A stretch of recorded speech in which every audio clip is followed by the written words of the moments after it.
The race for governor here in Wisconsin certainly dominates our local news, but it's also drawing a lot of coverage from national publications. Joining us now is Dave Catanese, who is the senior political writer for U.S. News and World Report and founder of the blog The Run 2016. Welcome back to Wisconsin. Yeah, You've been here before. That's right. Thanks for having me. You've been here the last few days covering the governor's race. Yeah. What are some of your impressions? Well, this has a lot of national importance because of what we think in Washington is Governor Walker's next move. Obviously, there's an election that he has to win in 2 months, but it has national implications because if he wins it, he's probably looking at a presidential run in 2016. If he loses it, you not only get the first female governor of Wisconsin, but it's going to be a strike back to a lot of the reforms that he's implemented over the past 4 years. As you travel around the country, do people know who Scott Walker and Mary Burke are?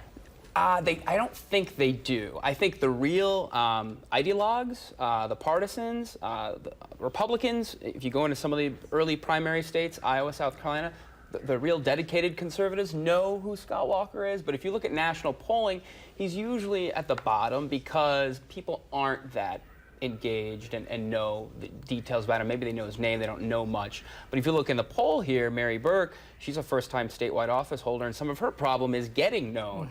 People in Wisconsin have an opinion on Walker. You either like him or you don't like him. Mary Burke, there's a significant portion, about a quarter of voters, that don't know anything about her yet, and that's going to be part of her challenge in the last 7 weeks here. And you've been with both candidates the last couple of days. Do they campaign very differently? You know, Walker's been through this before, so he's natural at it. He's very good with media. He answers your questions. He has a forceful argument. I think Mary Burke has gotten better from when she began, but she's still using notes, I think. She still, I think, is more prone to stick to talking points at times.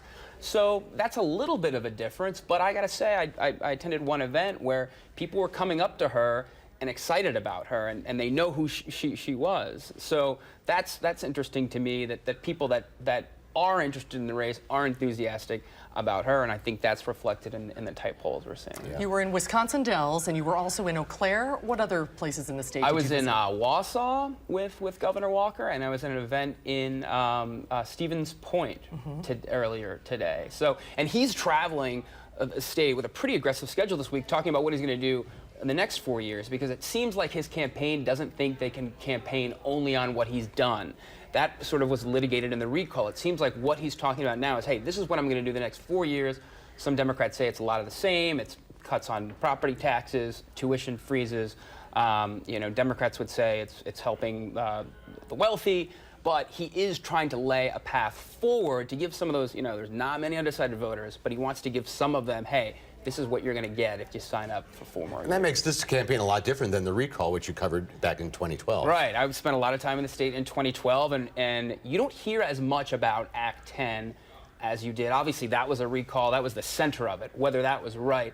Remember, Mary Burke has not said that she would repeal all of what Governor Walker has done, which is a question, will the unions come out for her in force? They say they will, but she hasn't really come down with a specific opinion on those. She wants to get past it. She more talks about cooperation, that Governor Walker isn't someone that works with people, and she wants to, and that's sort of the message that she's using. And we'll see this piece soon in the magazine? Yeah, U.S. News and World Report within the next couple weeks. Looking forward to it. We are looking Thanks so forward to it. much. Dave, thanks for stopping by. Good to see you. Yeah, pleasure to meet you.